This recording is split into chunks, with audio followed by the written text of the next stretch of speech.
Italy کے شہر میلان میں عراق پر امریکی ڈرون حملے میں جاں بحق ہونے والے ایرانی جنرل قاسم سلیمانی کی موت کے خلاف احتجاجی مظاہرہ کیا گیا۔ تفصیلات دیکھتے ہیں تنویر ارشاد کی اس رپورٹ میں۔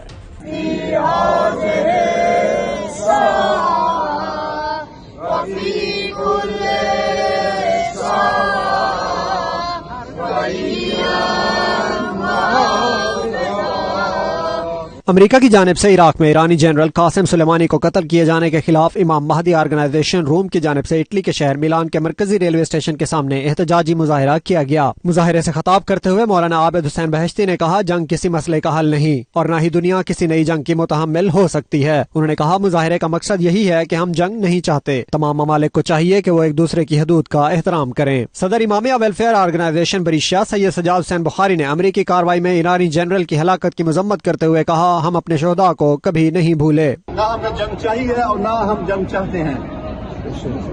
آج کے اس اجتماع میں، اس احتجاج میں جتنی بھی تنظیمات اٹلی بھر سے، بریشیا سے، کارپی سے، اسپیشلی میں شکریہ ادا کروں گا ادارہ اسلامی بریشیا کا، بنیاد القرآن کا، the all religious, the all school of thoughts, they believe on this main ideology that they need peace and love, and any problem can be resolved by dialogue, by negotiation.